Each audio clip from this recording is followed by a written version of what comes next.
Hello and welcome to Atheist Torah Study. My name is Emma, and I am your host for this. I believe this is the 16th Parshiot of the Torah cycle. I'm pretty sure about that. It's the 15th, 16th. It's either the 16th or the 15th. It's somewhere around there.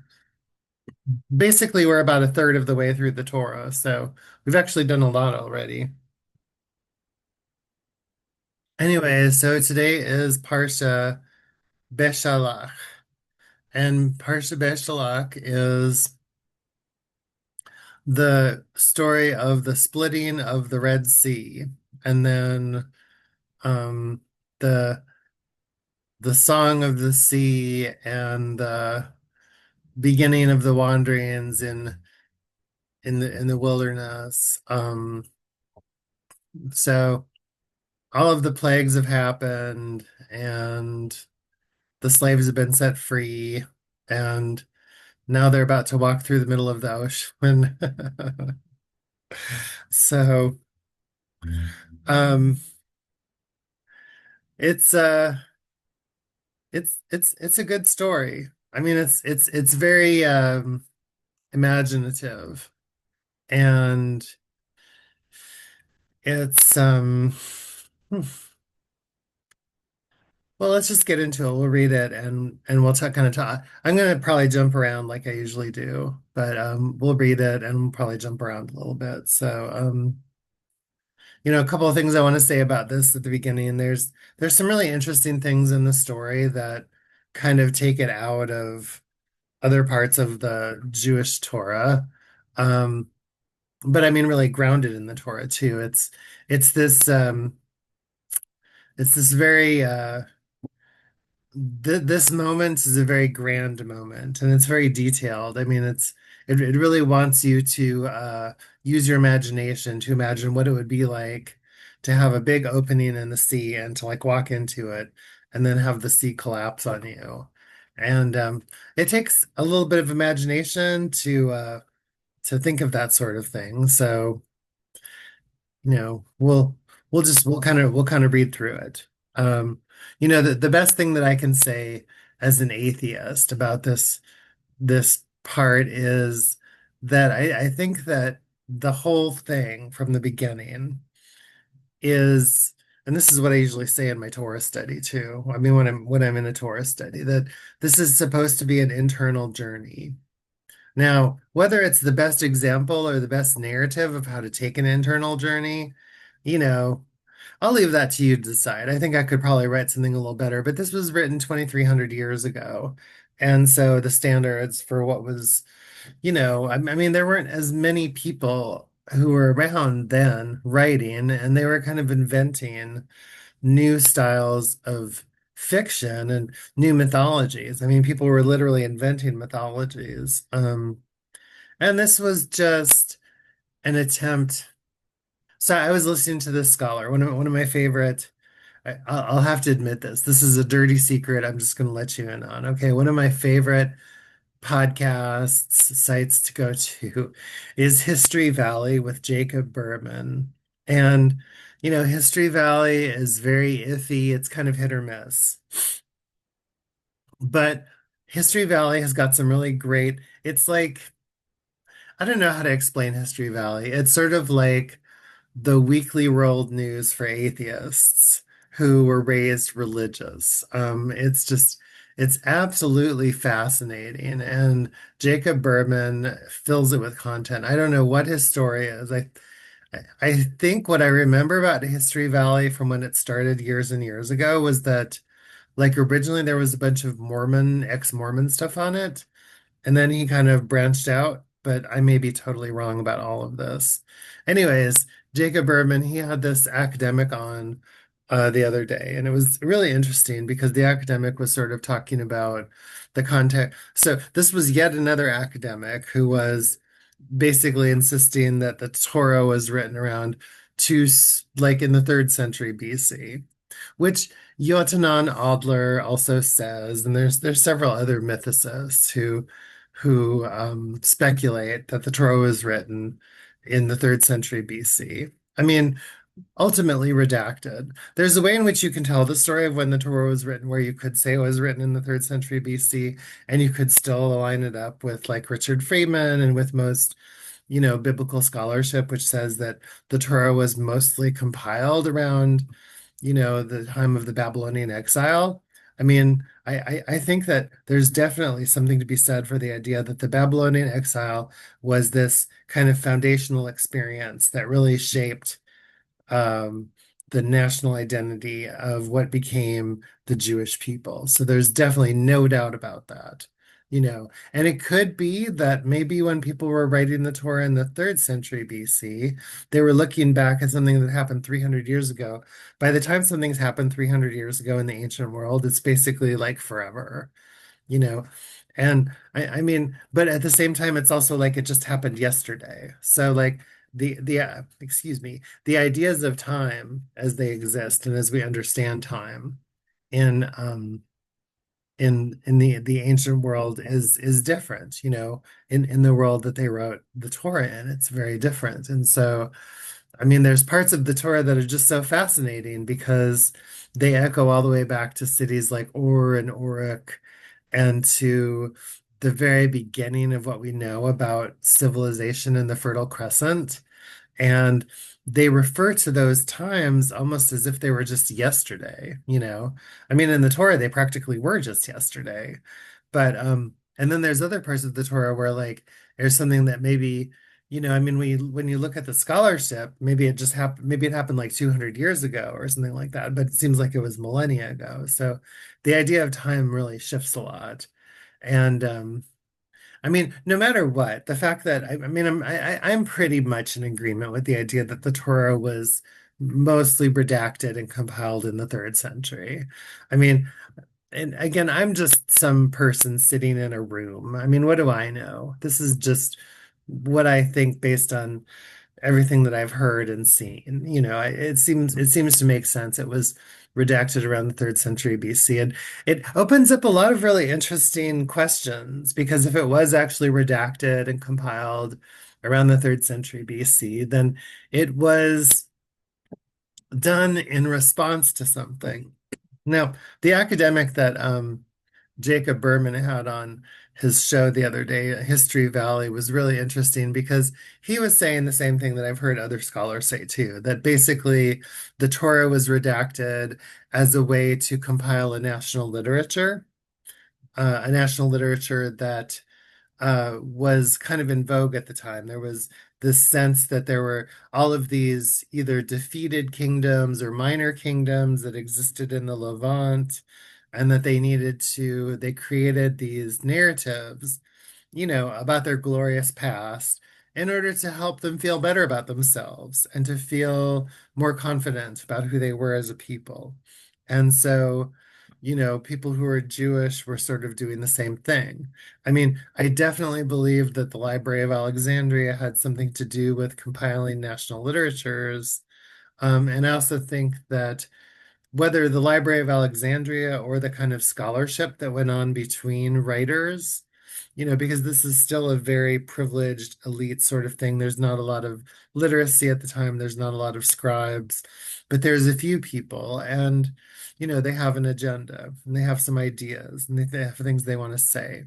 I mean, I think that the things that people admire so much that's in the Torah and things that people really feel so strongly about were mostly written by like some really bright people. This is what I think. I think they were written by some really bright people who were mostly sort of either they were isolated, they were like living out in the desert somewhere like the Essenes, or they were in a royal court somewhere, um, or some other circumstance where they were kind of set apart, and they had this task to do. And they took all of the best information that they had to do this because they wanted to. So I'll have to go back and look up who the author was, who the interview was, but he was basically saying that this was a national literature that was being compiled in the third century, and that once the Torah was widely disseminated, that's when Judaism began to really be practiced as um, as a state religion, and that the intention of the Torah is to create a kind of religious nationalism, which I mean, I think it's really clear. The Torah is it doesn't use the word nation, but it's definitely like a religious people, like an entire society that is based on the laws of Torah. You know. Now what Jewish folks did that was so brilliant was that after they lost their nation, they still kept on doing their religion. So if this is a religion that was based on originally that was merged with nationalism, it's a religion that got segregated from nationalism, and it still continued to function. And not only did it continue to function, but then it also inspired other religions that also then took the same idea of a religious nationalism. Now, this idea of a religious nationalism isn't like some sort of a Jewish idea. I mean, this is an idea that's often attempted, in the ancient world, and unfortunately in the modern world too. Religious nationalism is unfortunately very in vogue right now in this country and in many countries around the world. And it's pretty clear that religious nationalism really doesn't work because there's a lot of religions out there. There's like 7,000 religions. So but anyways, I'm rambling. This is a good story. Let's read parts of the story. I can't get through the whole thing um in one sitting, but we'll get through parts of it. Beshalach. Now, when Pharaoh let the people go, God did not lead them by way of the land of the Philistines, although it was nearer. For God said, the people may have a change of heart when they see war and return to Egypt. So most of the commentaries, they start off with Beshalach and they say, oh, well, the whole reason that the divine led the people around in the wilderness was because they were slaves and because they were attached to their slavery and to their servitude, and that they couldn't really free themselves unless they had a challenge. So it's kind of this there's this narrative here that, oh, this is like if you do something that's challenging for you, then that's good for you to do. So that's the idea here. Now why the writer of the Torah thought that that was important to include, I don't know. It's a storytelling device, and the redactors of the Torah putting this stuff in, they're basically creating this narrative, and by creating the narrative, they're trying to tell some kind of a story. They're trying to tell a story about how they think these people will learn their lessons, how they will learn to be good people. But I mean, based on what I know about the Torah, I mean, I've read it so many times and I've studied it pretty extensively. I mean, I don't know that. I mean, I think that the authors of the Torah, I think basically their idea is that we're going to create these mitzvot, we're going to create these religious obligations that you need to do, and that you don't really, just like with any there's these ideas in there's this word, it's called a supernal, that I hear sometimes when I'm studying Torah, and it's a supernal commandment in the Torah. And it's this idea that there's these things that don't make any sense and you don't understand why God said them, but you're just supposed to do them anyways, like kashrut, kosher, the laws of kosher. Like, there's these things that you're just supposed to do just because that's what you do. And of course, that's what all religions demand of people. I mean, when you really get down to it, religions don't really have any foundation for why they expect people to do weird things. Like at the at the Torah study that I was at last week in my synagogue, it was really interesting because we got into this discussion. It was led by this really bright scholar and Torah teacher who was basically, we talked about how did the origins of the idea of worship come about? Because there's this idea in the Torah that the God says that the God wants you to go out into the desert and worship them. And what does it mean to worship them? And it was really interesting because the person who was leading the Torah study basically kind of brought it back to the idea of animal sacrifice, like, and the idea of serving. And so it's like this idea that you serve the god something, you're serving the god like some kind of food, or, you're serving the god something tangible. And that's a sacrifice for you, and it's a benefit for the god. Of course, it's really just a benefit for the priestly class, but um, the idea of serving sort of over time turned into this idea of worship. And that was like a long, long process, probably in in the ancient history in terms of how people practiced religion, where they stopped offering sacrifices of animals and they just sort of did prayers instead. I mean, the point is, though, that neither the prayers nor the animal sacrifice was actually to anything, and it wasn't really for anything. It was, I don't know. I mean, as an atheist, you say, oh, well, it's just a hedge. It's like you've got a hedge against the universe. People are doing this because they think, well, it's better that I do this because who knows, maybe it'll be good for me. It's just, I don't know. It's hard to understand what people are really thinking here and what's really going on. I mean, if you read the story, the point of what I was trying to get at in the first line is that if you read the story is trying to say that these people aren't ready yet for their God. And so, in order for them to get ready for their God, they have to go through a series of tribulations in the desert. I mean, they have first they had to be freed from their slavery, and then they had to go through a series of tribulations in the desert. And then, of course, most of these people didn't learn anything. The people who really learned something were the ones who came after them, their children and their children's children, because those were the ones who survived. And I mean, the only thing that I can make heads or tails out of the Torah is that the whole message of the Torah is that Israel is the promised land of the Jewish people, and that if the Jewish people obey the laws of God, then they get to stay in Israel. I mean, as far as I can tell, that's what the Torah is about, and that's kind of what these stories are supposed to be about. But a religion can't survive for 2,300 years just based on the idea that like a particular place is their place. And also because when you see how, people do have Israel now, and it's like, look at how they're treating it. I mean, they're committing genocide, and it's making things just incredibly precarious. And it's like, I mean, do you really think that a religion is so foundational that it's risks the lives and the security of an entire people, or that it gives some kind of permission to take land from other people who live there before you, you know?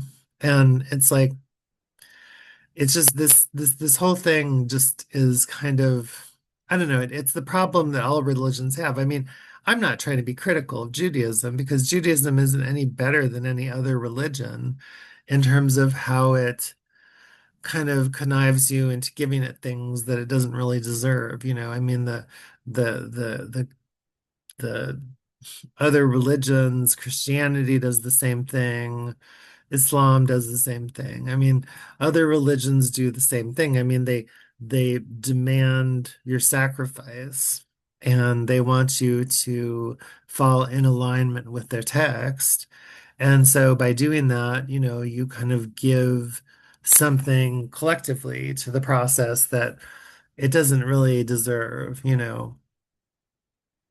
But there's a lot more to it than this. I mean, the religion doesn't just go toward this one purpose. I mean, that's what people see. But the religion also, because I mean, if religion was just about like, oh, this is a place and that's your place, and you have a text about it, then I mean, there's been a lot of religions in the world over time, and they all kind of do something similar. But the reason people keep on creating religions is because there's so much more to it than that. I mean, the religion feeds people from day to day with the intimate details of their lives. And the religion, it's able to sort of create this simulacrum of what it's like to have an identity.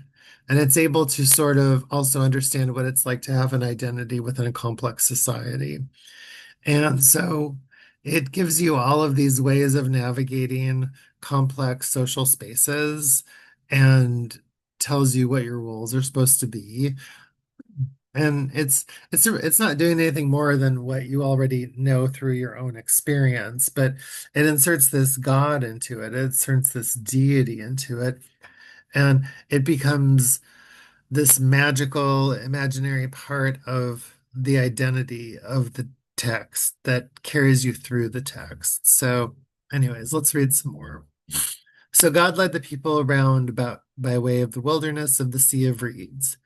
Now the Israelites went up armed out of the land of Egypt. So here we're linking right away. This is another big part of religion is that we're linking militarism and military identity with nationalism, and we're linking military identity and nationalism with monotheism.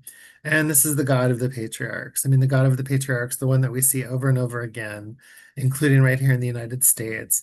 The God of the patriarchs is this merging of monotheism, nationalism, and militarism. And so this God, can't do, I mean, even though this God can open up the ocean, and it's like, who knows, if you use your imagination, what else could the God do if it can open up the ocean? I mean, why do the people need a military if the God can open up the ocean for them, but they do, they need a military. So they're all militarized because people are reading this sort of thing. This is also this is kind of this is a war poem. I mean, a lot of the Torah is a war poem. It's meant for people who are going to go to war, who are going to go kill other people, who are going to go take things.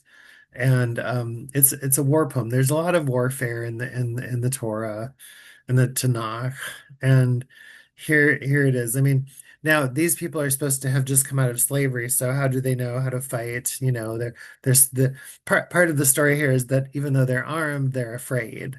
And so, the God is going to take them here to the sea and perform a miracle. And by performing a miracle, the God is going to convince the people that the God is real and that they have to do what the God says, and that's how they'll save themselves. And that's one of the great claims of religion. Again, there's nothing new here. This is not unique to Judaism. And so again, I'm not being I've wondered, I've been a little afraid that I've come across sometimes as being anti-Semitic because I'm being so critical of the Torah and of the God.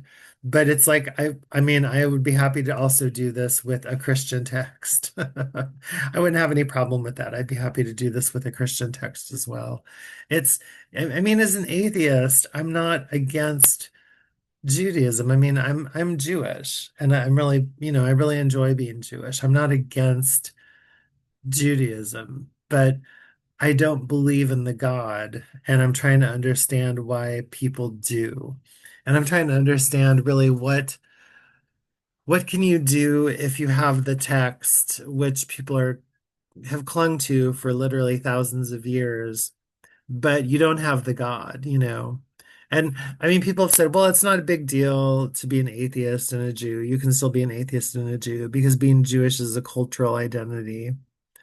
And I kind of get it, I don't know. But I think that for me, considering I wasn't raised Jewish, I don't know if I can consider it really a cultural identity. I mean, it's something that I came to as an adult. And I mean, I was told that my family had Jewish heritage. At this point, I don't know if I believe that or not, but I mean, I just wanted to explore it, and I've always been really curious. And so I've spent a lot of time exploring Jewish identity, but I don't know that it makes all that much sense if you don't believe in God too. But I mean, who knows? Anyways, let's just read some more. Okay. So they came out of Sukkot, encamped at Etham at the edge of the wilderness. God went before them in a pillar of cloud by day to guide them along the way, and in a pillar of fire by night to give them light, so that they might travel day and night. The pillar of cloud by day and the pillar of fire by night did not depart from before the people. So, there's this manifest, tangible expression of the deity. And so the deity has made themselves visible, and this is the part, I mean, the whole, this whole part of Shemot, and not just this part of Shemot, but all of the Torah is like parts where like the deity is visible. And here's the deity. The deity is a cloud. The deity is a pillar of fire. The deity is thunder. The deity is radiance. The deity is all these different things. But the point is that the deity is visible. And what you're supposed to do as a believer, what you're supposed to do as somebody who practices Torah, is imagine that there's something real about that, that this is, but I don't think that I'm pretty sure that most modern people, including most modern Jewish people, I think they kind of know, well, this didn't really happen. I mean, it wasn't really like this. It's just a story, but kind of like, I mean, where people are at nowadays in modernity is like, I think that, I mean, there's a spectrum of how people believe and what they think is true. And so there's a spectrum of people who are going to take this completely literally. And um and then there's a spectrum of people who are going to be like, well, maybe it didn't happen exactly like that, but something really great happened. And then there's going to be people who are like, oh, this didn't there was like some sort of real national origin to the people. I mean, this is based on something, but maybe it didn't really happen this way. And then there's people who are like, well, it's just a story, you know. And I mean, I find over and over again that the best way to think of it is that this is an internal journey. This is supposed to be about a journey of how do you I think it's really, really specific. I mean, I think the only way to really take it in a way that makes any sense is if you say, well, how do you go about changing your life? If you need to make a choice about something in your life that you need to change, whether it's an addiction or something that really isn't productive for you or for people that you love or care about. Or if you have just even if you have something really challenging. I mean, when you look at the text here, a lot of the text isn't really moral. I mean, the text is we've kind of unfortunately we've jumped out of the confrontational part, the part about liberation. And so now we're sort of into the revolutionary part of the story. So here's the revolution going on, but the revolution's kind of going off the rails, So this is like Russia in 1918. The revolution's gone off the rails, and suddenly you have, the whites and the reds and all of these different variations of Bolshevism, and they all want to kill each other. They've overthrown the Tsar, and they've started the revolution. But now that the revolution's going, they don't know what to do. Their first instinct is to kill each other, which is kind of what they did. I mean, the Russians started killing each other, and one particular section of the Russian revolutionary movement was the one that prevailed. And then look at what a mess they've made of things. They made a huge mess of everything. And I mean, they did a lot of impressive things, but a lot of the things that they did were just utter lies too, based on propaganda and having mass numbers of people to manipulate. So, I wouldn't say that the Russian Revolution really went all that well, although it was certainly much more interesting than keeping everybody in slavery, as peasants living in Siberia and Russia. I mean, it certainly improved on the whole the lives of people who were peasants, for hundreds of generations before that. But all of these, I mean, this is the revolution. So, like from a political point of view, this is the revolution. It can be a lot of things. Anyways, I want to do the Red Sea part for sure. So I want to get to that. Anyways, God said to Moses, tell the Israelites to turn back and encamp at Pi Hahiroth between Migdol and the sea before Baal Zephon, and you shall encamp it facing by the sea. Pharaoh will say of the Israelites, they are astray in the land, the wilderness has closed in on them. Then I will stiffen Pharaoh's heart, and he will pursue them, that I may gain glory through Pharaoh and all his host. And the Egyptians shall know that I am God. And they did so. When the king of Egypt was told that the people had fled, Pharaoh and his courtiers had a change of heart about the people and said, what is this that we have done, releasing Israel from our service? So he's had a change of heart. So that's understandable. I mean, I'm pretty wishy-washy myself. I change my mind a lot. And it sounds like the Pharaoh's changed his mind quite a bit.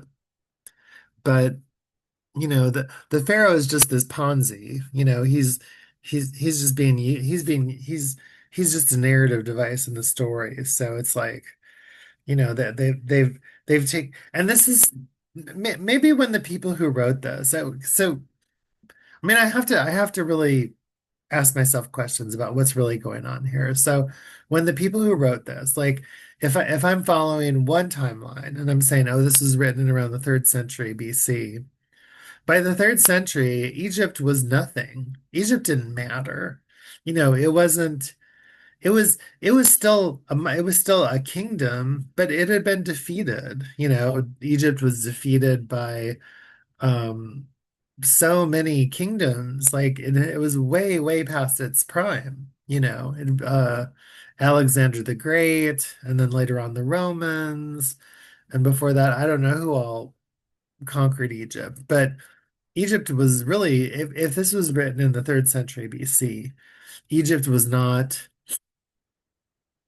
it. I mean, what was it in the third century? Well, it was kind of up for grabs, it was up for grabs. I mean, Rome was rising at that time. It was definitely ascendant as a power in the Mediterranean world. And there were some other minor powers, around. I mean, the big one that had just swept through everything, though, was Alexander the Great. Alexander the Great and the Greeks had just run over the entire known world in like 10 years or something like that. And they had gotten all the way as far as the Near East, and they'd conquered all of these kingdoms, and they were like the big thing that just kind of ran over everything. So if this was written in the third century BC, this was written within living memory of the kind of the Greek conquest of the ancient Near East. But I mean, it's a placeholder story. It could be anybody. It could be the Akkadians, it could be the Babylonians, it could be the Sumerians, it could be the Greeks, it could be the Romans, or later on it could be the Christians or the Muslims or the British. It could be any of these.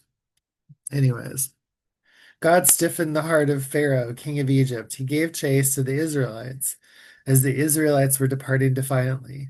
The Egyptians gave chase to them, and all the chariots of Pharaoh, his riders, and his warriors overtook them encamped by the sea near Pi Hahiroth before Baal Zephon. As Pharaoh drew near, the Israelites caught sight of the Egyptians advancing upon them. Greatly frightened, Israelites cried out to God.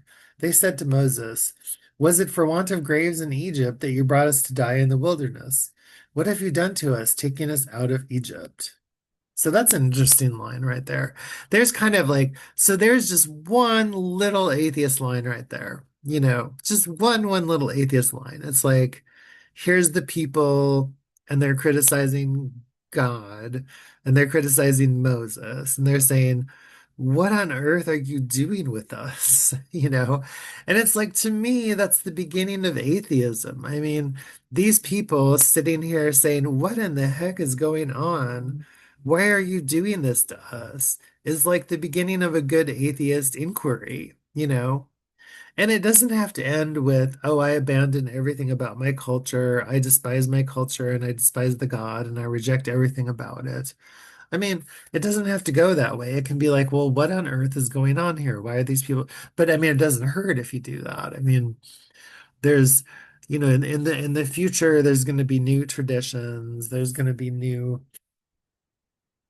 religions. There'll be new ways of understanding the world. And the religions of the past will be abandoned and there'll be new religions. That always happens. One of the interesting things about Judaism is that it has traveled through the birthing, long life, and death of so many other world religions. And so it kind of has a memory of that. I mean, it has a memory of things going back to the Zoroastrians, even though Zoroastrianism isn't really something that's practiced that much anymore, although there are some Zoroastrians. But like there was a time when Zoroastrianism was like the one of the most dominant religions. And there's ideas in Zoroastrianism that are definitely like placed within Jewish tradition. So, but this is a very atheist part here, and it's good, it's good. This is so one of the maybe one of the reasons that I'm able to be a Jewish atheist is because the text preserves the memories of the dissenters and it preserves their speech. Like sometimes it does it because it's trying to make an example of them, but it preserves them. And when you have like these elements, like these voices that are preserved in the text, and you go over the text like 100 times or 1,000 times, or however many times. I mean, the text has been run over a bazillion times by now by so many different people. When you preserve the voices in the text, then the voices themselves actually become part of the text. Like they don't become just this narrative. I mean, maybe when the person who was writing it thought, I'm just going to write this down. This is a narrative device to show the glory of God. But when you read that thing 1,000 times over 100 generations, then people begin to say, oh, well, this is part of the text. This is part of the story. It's not just a narrative device. This actually reflects something real in the world, like that there's a bunch of people in our community who are saying, why in the heck are we doing this? What's the point of this? Did you bring us out here just so that we could die, in the wilderness? What on earth are you doing? And it's like that's a great question. That's a question that everybody should always be asking of their religion, of their government, of their family, and of themselves too. Like, what on earth are you doing? Why are you doing this? You know, what's the point? And the point is that by asking yourself questions and by investigating and questioning, by really questioning what's going on around you, this is actually how you find liberation. And this is how you actually find, if you're looking for God, this is how you find God. It's in this line right here. You don't find God following the pillar of smoke or the pillar of fire or standing by the sea and waiting for the sea to open up. I mean, the sea is opening up right here when you're asking these questions. That's where the sea opens up because when you begin to really ask questions and when you're curious about the world around you and when you're willing to confront the assumptions and the prejudices that everybody around you holds, that's where you begin to find your version of God. That's where you begin to find your deeper truth, your spirituality. Because no matter what somebody wrote down and what they told you, it's not going to be necessarily relevant to your life. I mean, you could have any kind of life there is. You just there's this text is not even capable of absorbing the complex realities of like so many people's lives on Earth.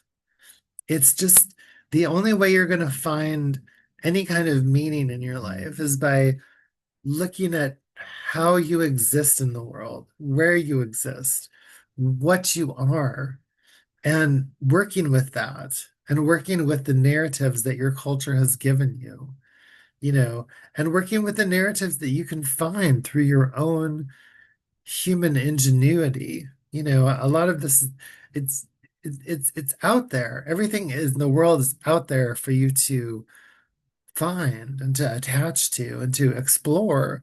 Especially in Western democracies, people are just have such incredible freedom to explore and to understand and to interpret and to create ideas. People could create new religions if they want to based on their experiences. I mean, this is the creation of one religion. This is the creation of a religion that met the moment of a particular kind of nationalism. It was it was an attempt to consolidate a set of storytelling that was shaped around the idea that there was just one God and that all of the other gods, like in the other religions, like where maybe they would have a pantheon of gods.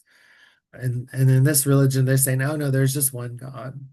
And the one God is like the God of everything. So they're doing a couple of really unique things. I mean, they're making some really extraordinary claims on space and on time, but which is super, super problematic. That's like one of the most problematic things about monotheism that we've inherited from the monotheists is this idea of these extraordinary claims on space and time. Because the three-dimensional or four-dimensional universe that we exist in is like it's the universe that we know. I mean, but we know that there's a universe that's three dimensions at least, and probably four dimensions if you include a dimension of time, although I don't know that I really believe in time. But we know, I mean, and then of course physicists think there's probably many more dimensions than that. But we know that there's the text is making this the monotheists, not this particular part of the text, but part of the claim of monotheism. When you look at the overall accretion of like all of the sacred literature, when you look at all of it together, it's making these extraordinary claims on space and on time. And so the idea of the God here, it's a very, very different idea of a God. I mean, this idea of a God is a God that basically blankets everything. So it's like the really big idea. It's the God of the really big idea is really what it is. And they're saying, hey, why do you need all these other gods? You can just have the God of the big idea, the God of space and time, of everything, the God of everything, everything. And when you have the God of everything, everything, then you don't need any other gods. So that's kind of what they're saying. And then what the atheists are saying, I mean, what Spinoza says, what Descartes says, what Nietzsche says is, oh, there's space and time, but there's no God attached to it. There's just space and time. And space and time is just nothingness, it's not anything. It's just space and time. And so there's sort of like this drift between existentialism and atheism in terms of like where the religious narrative goes, because the logic of monotheism eventually leads to atheism and existentialism. I mean, it's kind of inevitable and inevitable because if you follow it logically, that's just where it goes. But if you follow it emotionally or instinctively, it's always going back towards its recreation because even though the universe itself might be mostly just three-dimensional space-time, we ourselves are not. So, I mean, we are three-dimensional space-time, but we're this amazing congruence of complexity.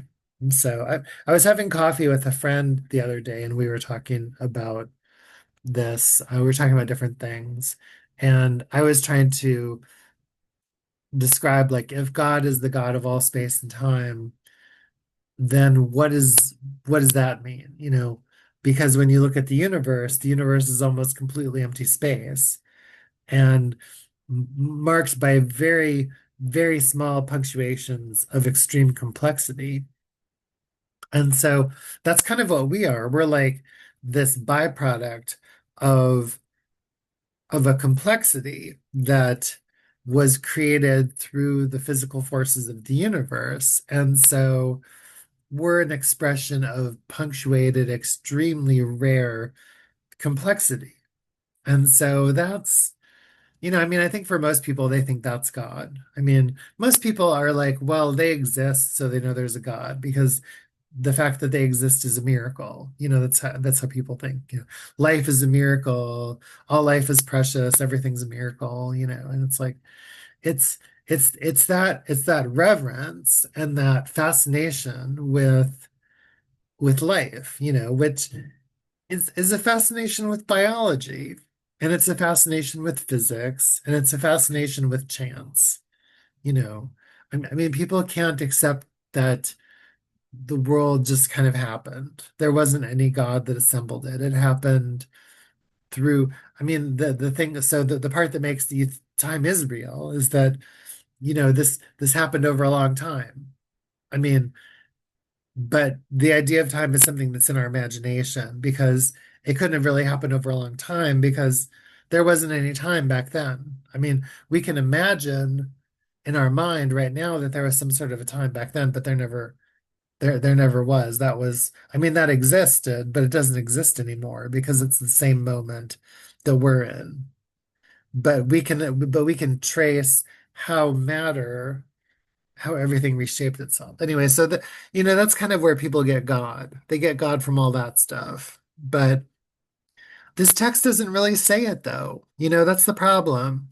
It's, I guess it's part of why I'm doing this because I'm just so, after spending a lifetime around monotheists and spending a lifetime like going over these texts, I'm just waiting for somebody to say, oh, what about the dolphins? What about eukaryotes? What about the heat death of the universe? Where is that in the text? Let's put it in there somewhere. What about the women? Well, there are some women here, so we'll get to let's let's let me I've only got like 10 minutes left, so let me get to a few things here that are pretty cool. They're kind of fun. So, well, first there's a battle here. I don't know if maybe I won't get to anything. There's a battle and let's see, what does it say? I'll just read the text. They say to Moses, "Was it for want of graves in Egypt that you brought us to die in the wilderness? What have you done for us, taking us out of Egypt? Is this not the very thing we told you in Egypt, saying, 'Let us be, and we will serve the Egyptians, for it is better to serve the Egyptians than to die in the wilderness?'" But Moses said to the people, "Have no fear, stand by and witness the deliverance that God will work for you today. For the Egyptians whom you see today, you will never see again." Isn't that comforting? I mean, can you imagine that? Like if God just said to you, "Oh, like for instance, right now, something that's going on contemporary to this moment of recording is that there's there's this effort right now by the United States federal government to use quasi-military forces within urban centers, mostly within cities that are considered democratic or liberal. And so at this time in history, in American history, what the government is doing is it's saying that it's okay for them to send in paramilitary forces into cities, and it's hard. I mean, when you send even a small paramilitary force, like they sent 3,000 paramilitary um, people into one city, and even though cities are pretty big, I mean, they're like might be millions of people. People living in cities are very safe, and I mean, for the most part, I mean, the reason they live in cities is because they feel safe and they feel secure and they feel like they can just live their lives. But when you have paramilitary people coming around and some of the things that they're doing is like they're breaking down people's doors, they're ramming their vehicles, they're shattering their windows, and they're specifically profiling Black and brown people because they claim that anybody who's black or brown could be a potential illegal immigrant. But when you do this in a city that has got tens of thousands and hundreds of thousands of people, and by far the vast, vast majority of the people there are not illegal immigrants, they're legal citizens, it's going to create a lot of anxiety and fear and just really huge problems. And there's this so the point of the story, I don't know what the point of the story was. I'm not sure what I was getting at. Oh yeah, here's let us be, we will serve the Egyptians, for it is better to serve the Egyptians than to die in the wilderness. Well, I'm not sure what I was trying to say. Anyways, Moses says, have no fear, stand by and witness the deliverance that God will work for you, for the Egyptians whom you see today, you will never see again. Anyways, let's go on.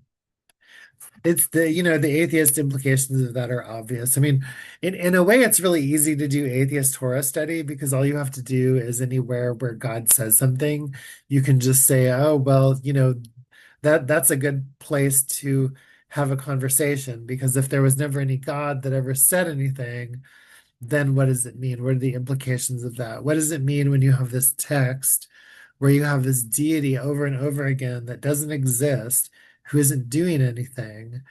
And yet that is moving the text. I mean, I think most atheists would say, well, I'm just going to reject all of this and ignore it because it's just there's nothing that I can do with it to make any sense of it.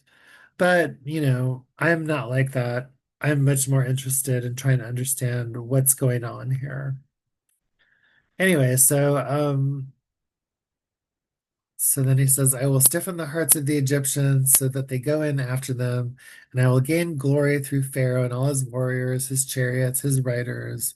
Let the Egyptians know that I am God when I gain glory through Pharaoh, his chariots, his riders.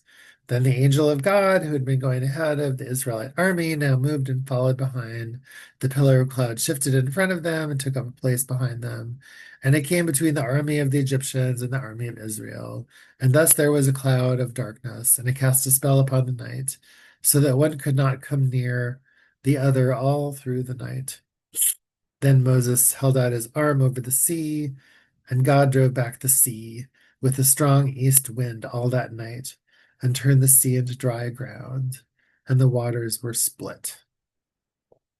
So there you go. There's a miracle.